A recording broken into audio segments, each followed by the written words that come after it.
Sa kasamang palad po, si kapatid na Sanbar po, ang tatay po niya ay pumanaw na ho. Nabalitaan na po namin sa pamamagitan po ng Brother Jason.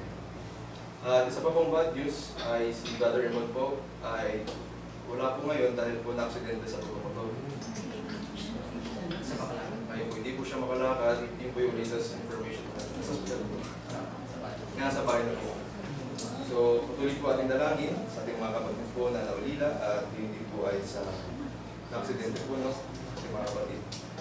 At yun lang po yung ating bad news po. Sa good news na po tayo. So, nung nakaraang po linggo, wala po kami. Dahil po kami po ay pumunta sa Mindoro upang makilahok po sa preacher seminar na in-organize po ng kaligtasan po, no? Ayan po.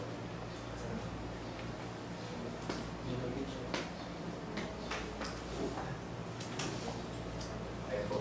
Sunod. Nung first day po, inigot po namin lahat po ng mga Church of Christ from Oriental to Occidental Mindoro po. Isa po dito ang sa Victoria, sa Alcate po, Church of Christ. Dito po ay medyo nag-aalanganin na po yung panambahan dahil kumunti po yung mga manampalataya, gayon din po ay humingi na rin po yung ating preacher po doon. Kaya po nagkaroon po tayo ng preacher seminar. So, isa po yan sa pinuntahan namin. Ito po, yan po yung itsura ng Church of Christ sa Alcate po.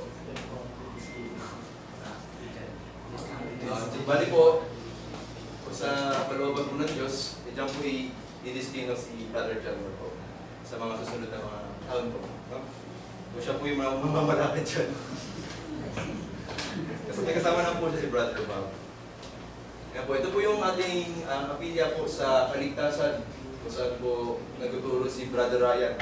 Kung naalala niyo po ay tumayo rin po siya dito. Diyan din po ginanap yung ating preacher seminar po sa loob. No? Tapos nung last Sunday po ay isang magandang balita po ay meron po tayong nabautismuhan na kapatid po sa Kaligtasan si Brother Ken po. Ito po si Brother Ryan. Napunta na po siya dito, nagturo na po. Ayan po. Bale, sa mismong araw din po siya nabautismuhan at nagsabi na papabautismo daw po siya. So, good news po yun para nadagdagan po ang ating mga kapatid sa pananampalataya. Ito naman po, pumunta po kami sa Occidental Mindoro sa bandang Santa Cruz po, Barangay Casige. Yan po yung church po doon, sobrang luma na rin po. Gayun din po, mahina rin po yung ating mga manampalataya po doon. Kaya nagpunta po kami mga preachers kasama po sa Sister Ellie para gumanap po na isang Bible study po na para po dapat sa mga kalalakihan, ngunit wala pong sumipot, ang nangyari mga kababaitan na po yung naaralan. Pero sa halip ay, sabi na po nun, isang matagumpay po na Bible study po yung nangyari. So dyan po kami, bundok po siya. Malaki po sa kabigasan. Ayan po. Tapos po, nag-start po yung preacher seminar. Nagkaroon po kami ng pagkakataon bawat isa upang magsalita, maghayag ng banal na salita at papractice po yung aming pag-preach. Ngayon din, nakasama po namin iba't ibang preacher sa iba't ibang parte po ng lokal ng Mindoro. So, yun po si Brother Jason ang ating pinaka-the best. Ayan po. Siya lang may picture. Lahat po may picture. Ako po. Ayan po. Ayan. Ayun. Ito po si Brother Nehemia, galing po ang San Jose, Mindoro. So, matatawag po namin siya isang Vatican na preacher po dahil alam niya po lahat ng bawat tanong, parang sagot po siya agad. Wala na pong pag-aalilangan, may explanation, may context. So, marami po kami natutunan kay Brother Nehemia sa lahat po ng picture. Ayan po. Ay, ito po si Brother Jan. Ang ating face card po ng Church of Christ. Ayan po. Salita rin po siya. Ito po si Brother Raymar. Napunta rin po siya dito. Kaya ko lang po kung maalala niyo po, siya po yung magaling umawit. Nagturo po siya, galing din po siya sa Baguio po. Nag-aaral po sa Baguio. Upang matuto po ng pag-awit na tama. Si Brother Raymar po. Ayan. Ito po si Brother Bob. Siya po yung naging preacher po sa Alcate. no?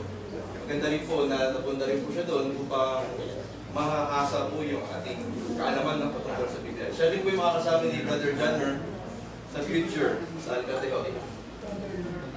Siya po si Brother Bob. Ito po si Brother Ryan, siya po yung host ng aming preacher seminar. Naging matagumpay naman po. Marami rin pong mga preacher pumunta, taga Libertad,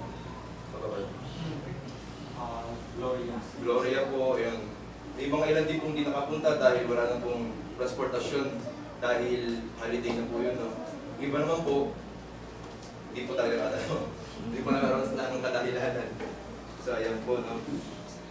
Tapos, nagkaroon din po kami ng small discussion po, small debate ng ating mga preachers about po sa mga maiinit pong topic na ano lang po yun, parang palaro lang po ni Sister Daisy. Mga witty po na mga sagot. Pero nangyari po, naging seryoso po yung sagutan dahil nga po preacher to preacher. Pero naging masaya naman po ang aming preacher seminar. Naging matagumpay po yung aming sinagawa po dun sa Mindoro. Dalangin po namin na sana po sa mga susunod na mga panahon, susunod na mga taon po ay mapapatuloy po namin ito. Hindi lamang po sa mga preacher, ganyan din po sa mga kababaihan, sa mga kabataan po. Isa lahat po sa mga kabataan dahil sila po yung susunod na henerasyon para po sa ating iglesia po.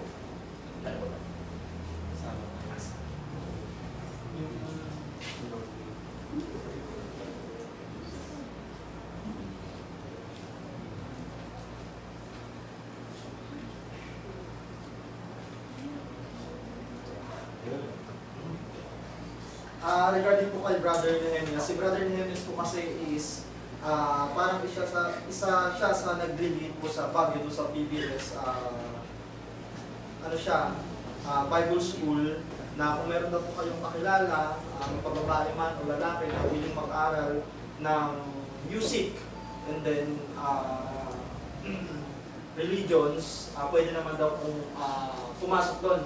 Free po yung accommodation, pagkain, allowance lang po yung kailangan. So, sa babae naman po, kasi ang paniniwala natin, walang tumatayong babae sa pulpito, yung mga babae pong nag-aaral sa Bible School sa Baguio, ay ginagamit lang po for indoor purposes like pagtuturo sa mga bata, and then yun nga po sa music. So, yung sa hymnal po kasi natin, merong 4 na voice na tune, soprano, alto, bass, and then tenor. So doon po itinuturo lahat.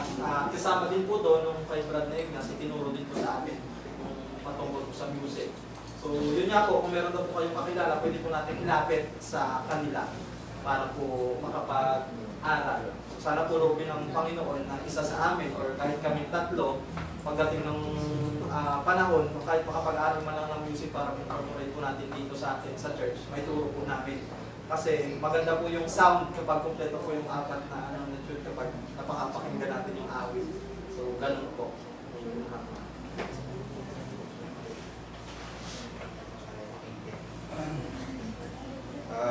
Yun lang po namin nais gustong ipabalita po sa inyo. Patuloy na po tayo sa ating gawain. Para po sa ating last closing song po. Page 645 po.